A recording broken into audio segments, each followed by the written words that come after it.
Welcoming into the program Dr. Fahmi Farah, board-certified invasive cardiologist based in Texas, CEO of Bentley Heart. Thank you so much, Dr. Farah, for joining in. Thank you for having me. It's great to be back on your show. It's good to have you here. So there's a heat wave, and you're concerned about the heart health of Americans. Tell us more. Yes, the heat that's going on, the heat wave is dangerous, especially whenever it's 100 or above. People who are spending excessive amounts of time outside are at risk of having things like heat stroke. It is especially concerning for those with pre-existing conditions like heart attack in the past or heart failure or any heart conditions. They are more susceptible to, getting into trouble. So how can Americans enjoy what is going to be a very hot and balmy summer and take care of their heart health? Well, as always, they have to see their doctor regularly, stay in good heart health, eating healthy, taking all their medications, but to avoid excessive exposure, like extended period of exposure outside, be sure to stay well hydrated and not to expose themselves for a prolonged period of time. That's the key. And then staying in, I mean, those sound like very much great ideas, right? Those are wonderful. But there's also a sense that, some people have a little bit higher risk. Talk to us about those risks. Yes, typically it's the elderly and also babies, like children. Those folks, they have little reserve and they can, get into situations like dangerous situations like hyperthermia and heat stroke very quickly. Contrary to what popular belief is, it actually doesn't take very long to get into heat stroke. Sometimes it could be minutes of exposure. So especially for elderly and little kids, they have to be very careful. So what are some of the things that are symptoms that we should be looking for heat stroke? Most of the times people have dizzy spells. They will have palpitations, and they can sometimes even faint. A lot of times they can have disorientation, and of course, body temperature rising very rapidly. So what happens when somebody goes into heat stroke right before? Normally we sweat, and that's how our body compensates for the heat, and we cool ourselves. That's our natural protection that we're built with. In a situation where there's hyperthermia and it's leading to heat stroke, they will actually lose that capacity, so they will not sweat anymore. And so when you see that, it's a pretty ominous sign. Okay, and then for those who are listening, and they might have heard the terms used interchangeably, but maybe they're not so interchangeable, what is the difference between heat exhaustion and an actual heat stroke? It's heat exhaustion is basically what comes before a heat stroke. Heat exhaustion means people are getting overheated. They're just, they'll start breathing heavily. They'll start noticing changes in their blood pressure and heart rate. They'll start sweating profusely and just not feeling well. Very fatigued, feeling very fatigued. Those are the typical signs of heat exhaustion. And then leading up to would be heat stroke. So what is your advice for people who are concerned about heat stroke, heat exhaustion? What should they be doing to head these things off at the pass? Yes, the best thing is hydration. Make sure you're staying well hydrated if you're spending time outside, and really minimizing the amount of time you're spending outside in one given time. So I know this is summertime. A lot of people are going to be doing outdoor activities for fun, entertainment or work. You just have to take frequent breaks. If you're staying outside, make sure you're going in every few minutes, staying in the cool. You can also use cooling blankets, carry ice water with you and just use a blanket to cool it with and just cool your body. Those are some of the ways of preventing yourself from getting into dangerous situations like heat exhaustion or heat stroke.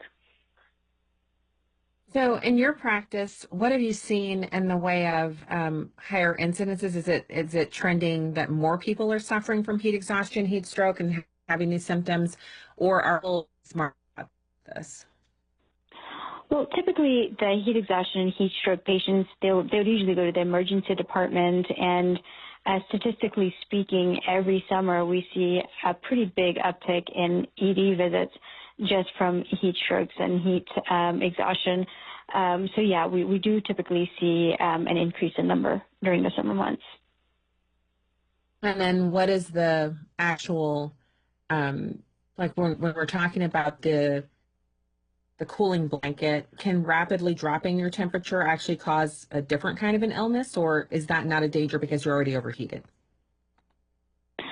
Yeah, you wouldn't want to cool yourself too rapidly, but I would absolutely avoid for somebody to get into heat stroke, like remove yourself before that.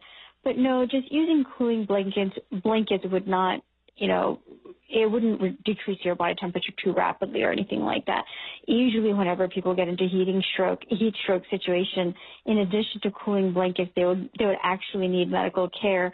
They would have to give them IV hydration and all of that to actually cool them down. But in the initial setting, people can start by removing them from the heat and starting to cool them off with cooling blankets. That's the thing that's making it easier for them to be safe. And so I think there's concern about people being overheated, and people want to be safe. They want to take care of their heart health. What are the preventative measures for helping Americans to deal with that aspect of things? The heart health aspect, being heart healthy is going to lessen the incidence of something like heat stroke. So what can people do to be more heart healthy? Heart health, the 80% of heart disease is preventable by just doing the basics, which is heart healthy diet and exercise. So if you're doing those two things, you can reduce your risk by 80% of getting heart disease. Additionally, people who have risk factors like high blood pressure, high cholesterol, diabetes, family history, they need to take care of those risk factors. Like they need to go see their physician regularly and take those medications and make sure that those are under control. Those would be the best ways of reducing your heart disease risks. And I know exercise, a lot of people like to do it outdoors, but I would urge everybody to avoid that and exercise indoors as much as they can during these dangerous heats. Yeah, so if the temperatures are, let's say, exceeding, what would you say, 90 degrees, as a rule, you kind of just set for yourself, then you probably need to hit your treadmill instead of going on your normal walk outside, things like that.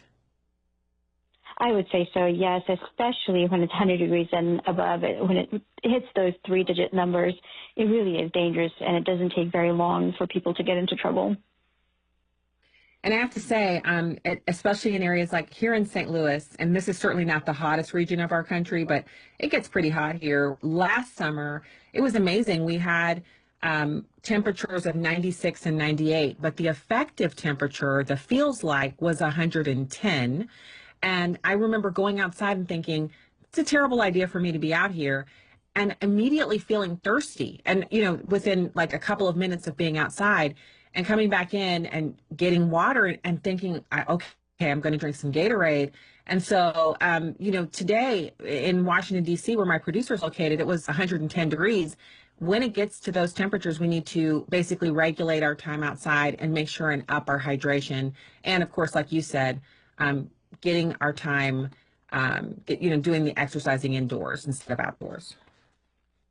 Oh, absolutely. You brought up a great point. Like, that thirst that you felt, that's the earlier signs of dehydration. Our body's telling us, like, we need to avoid that and hydrate.